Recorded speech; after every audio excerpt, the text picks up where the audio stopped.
Welcome to December. Welcome to a new month. Oh, there we go. Cool. I was just looking to see what Charles was pointing at. I'm like, oh, all right. And it's the graphic for the lamp. Fabulous. Why don't we start off with our focus statement, shall we? Let's take a nice deep breath. And let's say it together. Here we go. We embolden people to live their highest potential through the transformative power of love. Breathing that in, it feels so good to embody that, to breathe that in, to keep that as our focus, to keep that as our dedicated focus, our mission, if you will.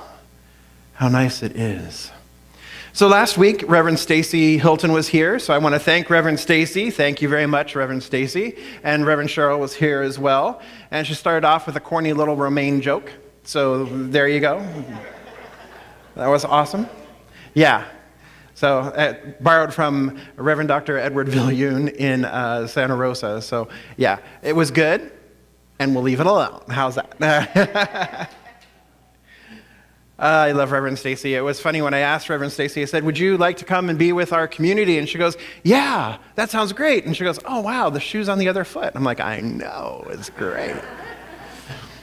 As I was going through ministerial training, Reverend Stacy and Reverend Cheryl and Reverend Dan would frequently invite me to come over to the Las Vegas Center for Spiritual Living, not the center that I was at, which was Center for Spiritual Living, Greater Las Vegas, not to be confused with Center for Spiritual Living, Southern Nevada. There's three of them. They're really all close to each other, but at any rate, I would have the opportunity to go and speak at their community. So it was an honor to be able to share our community with her and with Reverend Cheryl as well. So I'm glad that they were here. I'm glad that they had the opportunity to experience you and for you to experience them. And so last month we were talking about intention.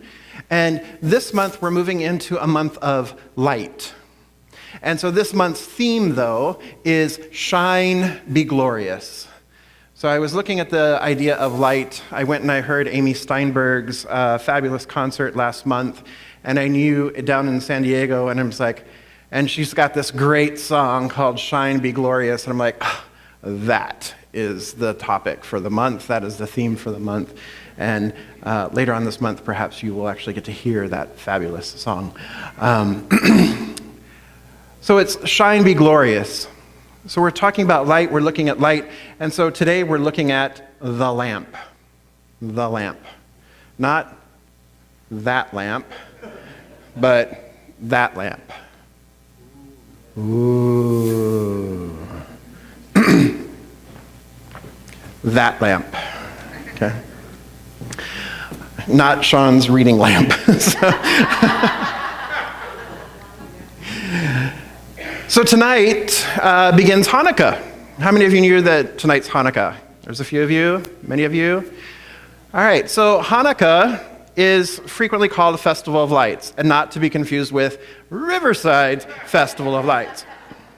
There's a lot to be confused about this month, my goodness. But it's called the Festival of Lights. And what Hanukkah represents, or what Hanukkah celebrates, is Hanukkah celebrates the oil from the lamp in the temple in Jerusalem. That there was only one vial of oil, and so technically that should have only been able to light one evening. But there was a miracle that happened, and that miracle is that the light continued, that the oil lasted for 8 evenings, for 8 nights, rather than just one night. And so that is what the celebration is of. But also what the celebration is of, or what we celebrate, or what our Jewish brothers and sisters and siblings celebrate, is they celebrate the rededication of the Second Temple of Jerusalem, rededication of the Temple of Jerusalem, and the restoration of the lamp inside the temple. So back in the day, we're talking like BCE, we're talking 167 BCE. So for those of you who don't know what BCE is, it means before the Common Era. We used to say before Christ, but now it's before the Common Era because it's no longer AD, which would be Anno Domini in the year of our Lord. Now it's the CE, the Common Era. Okay, so all the way back over here in 167 BCE, the Maccabees, well, all of Judea and Israel were under the control of the Greeks, specifically the Syrian Greeks. They were under the control of the Greeks. And so in 167 BCE, the Maccabees, the Jewish people of the time, revolted against this great empire. They revolted against the Greeks. And for the first time in a very, very long time, more than 800 years, they had autonomy. They had freedom. They had self-rule and self-governance. And so they were able then to restore and rededicate the temple and restore the lamp to the temple. And so the Hanukkah marks that restoration. It marks the revolution, and it marks the freedom that the Maccabees procured for the Jewish people. So they were free until 63 BCE, when the Roman Empire came in. So they had roughly 102 to 104 years of autonomy until 1948. So that's a long, long, long time.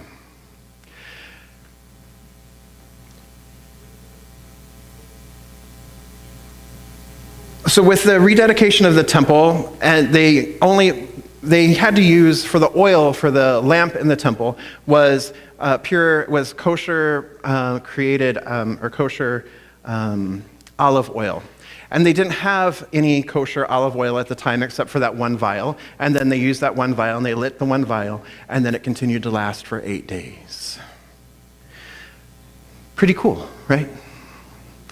And Hanukkah itself, the word Hanukkah itself means dedication. So it's a dedication, it's a rededication of the temple.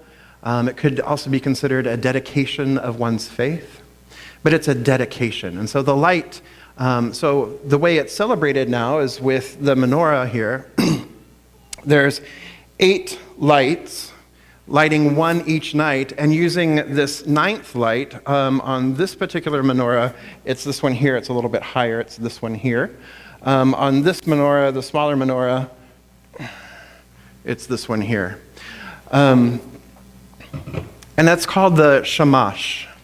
And the shamash is the attendant light. It's the light that attends to the others. And it's that light that is lit first, and then the individual candles are lit. So on the first night, the shamash is lit, and then one light is lit. Then tomorrow, it'll be 2 lights that are lit, then 3, then 4, and so all the way through for 8 days. So the 8 is very significant here. The 1 is very significant here. So 8 days, 8 lights.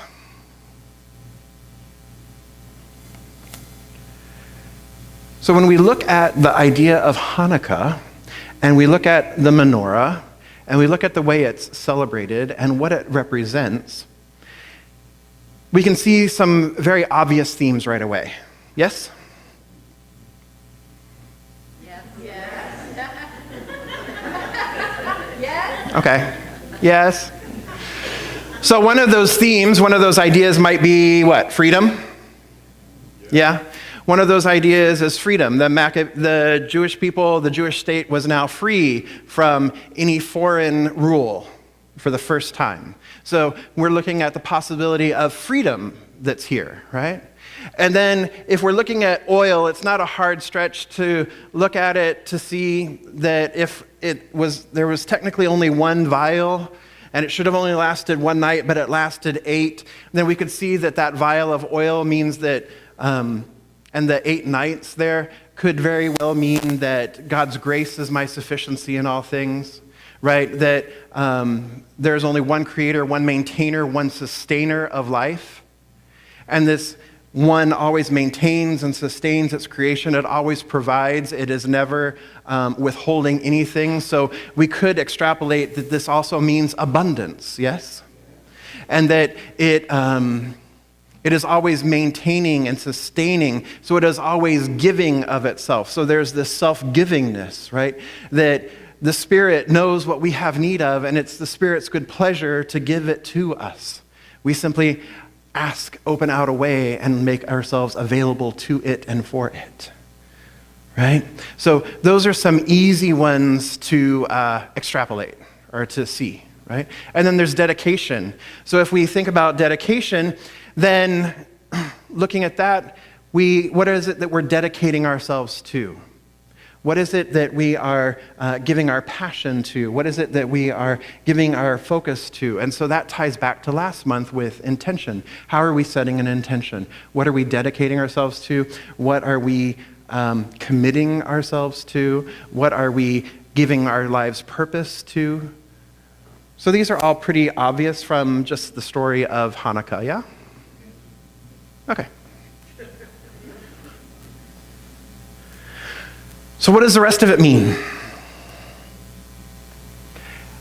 What we're doing right now in one of our classes in our life, as My Life as Parables, also known as Ignite Your Life with Bible Wisdom, the opportunity for these 9 beloveds who are in class together is to look at, in this case, parables of the Bible, and look at them from the superficial meaning, the obvious meanings, like we just did with the Hanukkah story, looking at the obvious meanings, and then going deeper and looking at the metaphysical and metaphorical meanings. So let's look at this from a metaphysical perspective as well, shall we? Sure? What else are we going to do, right? Okay. Why not? Because there's always more, right? There's always something deeper. So if we look at the temple, if we look at the second temple, the Temple of Jerusalem, if we look at the temple itself, we can make the jump that our body is our body temple. That the temple, who we are, this physical meat suit, right, that we've got, is the temple of God, or is the temple of the divine, is the temple of light, the temple of life. That within each one of us is the indwelling Spirit. So what the temple really means, or what the temple really signifies, is the enduring life. Enduring meaning the eternal life, the life that continues, the life everlasting, if you will. And so that is what the Temple of Jerusalem, the temple itself is that it symbolizes the enduring life. But how do we get this enduring life? How do we experience this enduring life? This enduring life itself is built upon the realization that Spirit is all that there is, and that Spirit is first cause. That there is only one creator, only one life, only one light, and it is expressing through everything in a multitude of ways. So this is something that we're already familiar with, yes? So the temple itself is built in this way. The light, let's go back a little bit. So there's the temple is built, so the temple is our human selves, our spiritual selves in perfect alignment with the Christ consciousness within, with the divine within, with the light within. It is a place in consciousness where we experience conscious union with the one. That is ultimately what the temple represents. It is that enduring life. It also represents the regeneration. So when we have this enduring life, when we come in conscious contact with the divine within us, with the light within us, with the love within us, when we come into conscious contact with that, and we live in conscious communion with that, we experience a regeneration. We experience a new birth. We experience a new life, if you will. So the temple itself also represents the idea of regeneration, of coming together, of being in one, being in alignment, being with and as the one, is something else that the temple itself represents. The temple back in the day had several courts and several courtyards. So the outer ring was life out, just life happening outside. The first inner ring was the opportunity then to offer up offerings or sacrifices. And so what this means is that they would come through and they would offer up the fatted calf and the lambs and what have you, and burnt sacrifices and offerings. And what this metaphorically or metaphysically means is releasing all those things that came before, releasing those things that no longer serve us, releasing those false beliefs, those false ideas, those false habits, releasing the world of effect. So at first there's that purification piece. Then we come to the lamp. There's the lamp, there is incense, there is bread, and there is water. So the lamp of this lamp, the lamp of the temple, symbolizes wisdom and intelligence, divine wisdom, divine intelligence. So we come upon the lamp. We also come upon the bread that is there. The bread is offered as an idea of abundance and substance and sustenance. Then there's the water, which is there for purity and purification. And then the incense represents prayers, right? Burning incense. That prayer is always moving. That prayer is unceasing. Then within one step further, after the purification and the recognition here, after that, we enter into this most center sanctum, which is the holiest of holies. And in this holiest of holies, in this area, is the light. There is a shaft of light, or a beam of light, if you will. And this represents the divine. It's ineffable. It's just sheer beauty, sheer light, purity. So this, if you think of our bodies as being the temple, right? Then right in the very center of who we are is that shaft of light, is that pure energy, is that pure light, is that pure love. That is the truth of who we are. Pretty cool, right? When we think of it this way. Then the numbers are important as well. So when we look at the numbers, we have 8. We have 8 days, 8 lights. So 8 is also a number of new beginning. It's a number that represents new beginnings, rebirth, new birth, creation. 8 also represents impartation, emanation, incarnation, embodiment. So the idea of 8 is that it is a fully embodied number, that spirit is fully embodied in man, in woman, in humankind. It's a number of embodiment. It's a number of incarnation. It's also then we are embodied, and then it is then that we are creative as well. So we know that from our faith tradition that we are the microcosm of the macrocosm, that when the creative process is working on the macro level, that, there's an idea that's planted into the soil, we get a plant. Same thing for us, if we have an idea, we plant it into law, right? We plant it through the use of affirmation or prayer, and then we see demonstration, yes? So the same idea is here with the number 8. It's a creative number. It is a number of new beginnings. It's a number of awakening. It's also an infinite number. It also shows the sign of infinity when we lay it on its side, or eternality when we lay it on its side. And then we have 1, right? The shamas. We have 1. The 1, of course, represents the 1, right? Unity, primary, that's primacy, unity, first cause, oneness. There is the 1.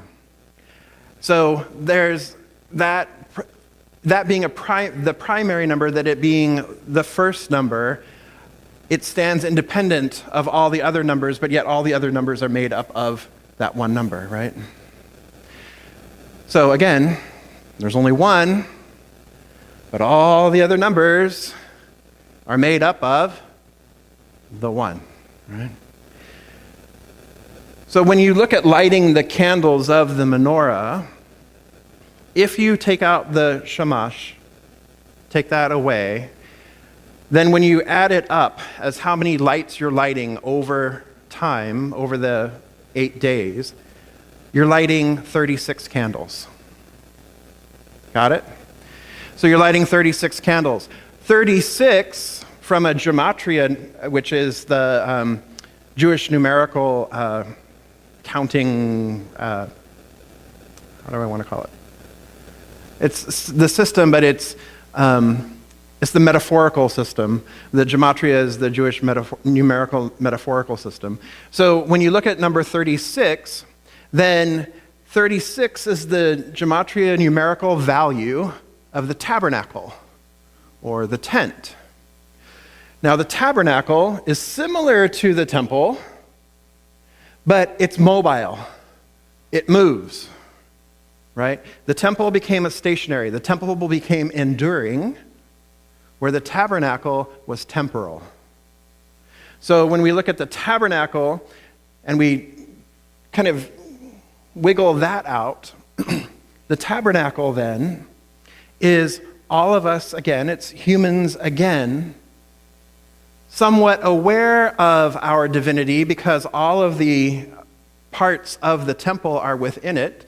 The lamp, the bread, everything is still within the tabernacle itself, but the tabernacle itself moves. So the tabernacle is similar to the temple, but it is not yet fully realized. So we are not yet fully realized, right? However, when you add the shamash, when you add the attendant light, the one light that lights all the others, then you get 44 lights that you're doing. 44, when we look at from the gematria perspective, is the numerical value of the Jewish phrase that means I am life. Ooh, I like the way that, just like, all of a sudden people went, ooh. Like things, and then clicked in and dropped in, right? So if there's 44, it's the I am life, then what we see from this is with our recognition and realization of the one, that I am life, I am light, then not only am I the tabernacle, I then am the temple. All this from just like, we're going to spin dreidels and eat latkes and jelly donuts and light menorahs. Bagel and lox, yeah, all kinds of good stuff. So all of this, so that's so fascinating when we think about it. Like we could have just stuck with, all right, well, the Maccabees, they did the revolt, and there's the freedom. Okay, yeah. And then there's, the possibility of, this abundance that is never ending. All right, got that. And, then there's dedication, there's faith that happens here. But then when we look deeper and we really apply it, then the way we then begin to apply is that, okay, so the lamp, the light, I am the light of the world. Your word is a lamp unto my feet. It lights the path. And that's from Psalms 119. It's a path, or a light unto the path, right? So the word lamp, for many in the Jewish faith, also translates or also means the word of God, the word of God, the word of the divine. So it's the word, and what we know here is that our word is creative, right? So it's the word of the divine. The lamp is the word of the divine. The lamp is the divine itself. The lamp and the light is the divine wisdom and intelligence that is within each one of us that brought forth all of creation. And when we bring ourselves into alignment with that, then we are able to then experience freedom and abundance and all the other stuff that comes with. Make sense? Kind of cool, right? Looking at something from a different perspective and going a little bit deeper. So what we're called then forth to, what I'm calling us forth in this community as we move through this time of Hanukkah, is to think about what it is that you're willing to dedicate your life to. Think about that which you're choosing to experience. What is your intention? We were talking about intention all last month. what is your intention? What are you willing to dedicate your life to? What are you willing to commit to, if you will? What are you willing to be, to have fidelity toward? Fidelity means faith, right? Fidelis, faith. So what is it, where are we placing our faith? In what are we placing our faith? And are we dedicated to our practice? Because when we're dedicated to our spiritual practice, then it is easier for us to enter into the temple, to experience the light, and as we experience the light and we come into conscious union with the light, then we experience all the benefits from that, the freedom, the abundance, and all that comes with it. So the task this week, if you will, begin to think about what you're dedicated to. Are you dedicated to your spiritual practice? Give your spiritual practice that dedication this week, this month, as we're moving through this time. Enter into the temple, commune with the light within, and allow that light to shine forth and guide your path. And so it is.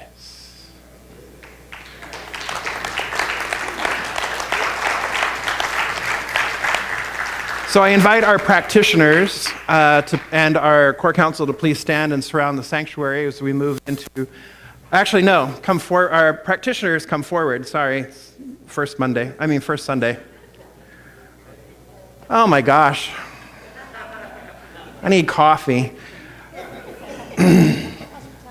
Yep. So I invite our practitioners to come forward. This is the first Sunday of the month, so that means that we have what we call our prayer wall. And in Jerusalem, you have the Wailing Wall, right? And the Wailing Wall is actually their prayer wall where you'll see them going and they're praying at the wall. So this is our version of the wall, but you don't have to bow up and down. I'm going to have you slide this way just a little bit, that way. All right. So as you're thinking about what it is that you're dedicating your life to, what is your life's purpose, or what is your intention for the week, I invite you to think about that quality of God that is behind that quality. And so I claim right here and right now the words spoken and unspoken, recognizing that each person who has come forward, each person who has remained seated, that right where they are, the presence of the one life is, the presence of the one light is, and this light shines forth through them, as them, out into the world, out into all of creation, recognizing that all is truly well. Each one has dedicated themselves to be the vessel of light this day, in whatever manifestation and whatever incarnation and whatever embodiment they have chosen to claim for themselves. I claim it for them as well. So I release this word into the law, knowing that it is done, giving great thanks for all of it, great thanks for the willingness to be who each one is, the light and the life and the love of the divine. I let it be so, and so it is.